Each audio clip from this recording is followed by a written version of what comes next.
পাবদা মাছ বাঙালিদের ভীষণই প্রিয়। অনুষ্ঠান বাড়ি অথবা নিজের বাড়িতে পাবদা মাছের রকমারি রান্না অনেকেই হয়তো খেয়েছেন, যেমন সর্ষে পাবদা, পাবদা মাছের ঝাল ইত্যাদি। আজ একটু অন্যরকম পাবদা মাছের রেসিপি বানিয়ে দেখাবো আপনাদের। শুরু করছি আজকের রেসিপি, নারকেলের দুধ দিয়ে পাবদা মাছের ঘন ঝোল। অল্প তেল মশলা কিন্তু দুর্দান্ত স্বাদ। স্কিপ না করে পুরো ভিডিওটা দেখার অনুরোধ রইল। আমি এখানে 300 গ্রাম পাবদা মাছ নিলাম, কেটে বেছে ধুয়ে পরিষ্কার করে নিয়েছি। 300 গ্রামে মোট 6টি মাছ হয়েছে।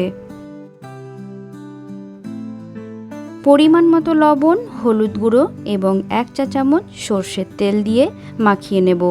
সর্ষের তেল দিলে ভাজার সময় তেল ছিটকোই কম।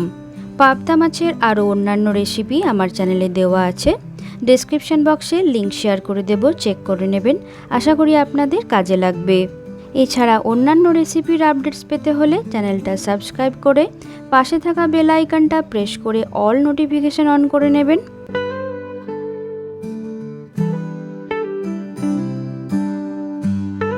মাছগুলো পাশে রেখে একটি প্যানে 20 ml সর্ষের তেল গরম করে নিচ্ছি। তেলটা ভালোভাবে গরম হয়ে গেলে মাছগুলো ছেড়ে দেব। এই মাছের নিজস্ব তেল আছে, ভাজতে বেশি তেলের প্রয়োজন হয় না। এছাড়া এই মাছে প্রচুর ওমেগা 3 রয়েছে, যা শরীরের পক্ষে খুবই উপকারী। মাছগুলো তেলে ফাটতে পারে, ঢাকা দিয়ে দিলাম। ঢাকনা খুলে এগুলোকে উল্টে দেব। খুবই নরম প্রকৃতির মাছ, খুব সাবধানে উল্টে দেবেন, না হলে ভেঙে যেতে পারে।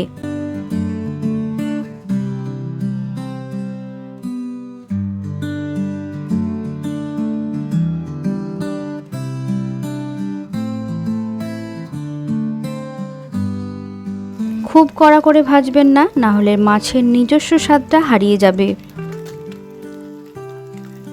মাছগুলোকে একটি প্লেটে তুলে রাখছি এবং বাকি মাছগুলোকেও একইভাবে ভেজে নিতে হবে।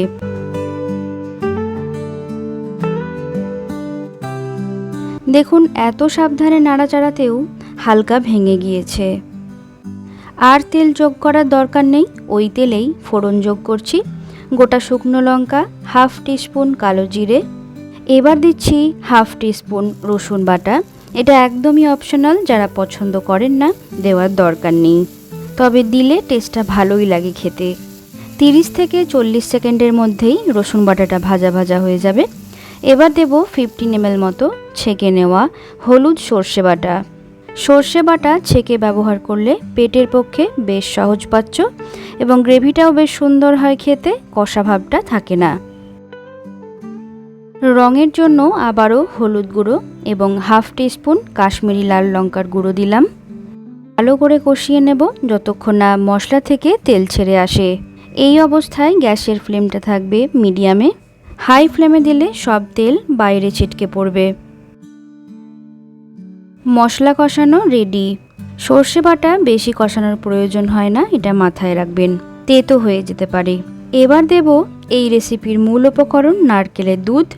এখানে 200 ml এর কাছাকাছি হাতে তৈরি করা নারকেলের দুধ ব্যবহার করলাম। আপনারা চাইলে প্যাকেটের কোকোনাট মিল্ক পাউডার অথবা লিকুইড মিল্কও দিতে পারেন। এই পর্যায়ে পরিমাণ মতো লবণ ও অল্প চিনি দিলাম। এখনকার নারকেলের দুধে মিষ্টি ভাব কম, তাই হালকা চিনি ব্যবহার করলাম। এর সঙ্গে ঝালের জন্য চেরা কাঁচা লঙ্কা।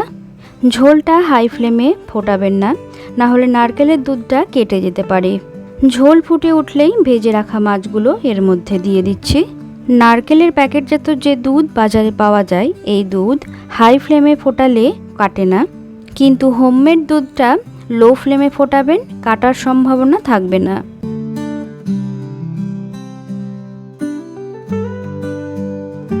ভালোভাবে নাড়িয়ে চাড়িয়ে কিছুক্ষণ ঢাকা চাপা দিন। এতে নারকেলের দুধের স্বাদ এবং সুগন্ধ যাতে মাছের মধ্যে ভালোভাবে ঢুকে যায়। ঢাকনা খোলার পর শেষে ওপর থেকে 1 চা চামচ মতো কাঁচা সর্ষের তেল ছড়িয়ে দিন এবং আবারও লো ফ্লেমে কিছুক্ষণ ফুটিয়ে নামিয়ে নিন। তাহলে বন্ধুরা, তৈরি হয়ে গেল আমাদের আজকের রেসিপি, নারকেলের দুধ দিয়ে পাবদা মাছের ঘন ঝোল। রবিবারের মধ্যাহ্নভোজনে গরম গরম সাদা ভাতের সঙ্গে পরিবেশন করুন। আশা করছি প্রশংসার অধিকারী হবেনই। আজকের মতো বিদায় নিচ্ছি। দেখা হবে পরবর্তী অন্য কোনো পর্বে। ভালো খান, সুস্থ থাকুন আর টিউব কুকিং চ্যানেল দেখতে থাকুন। টাটা।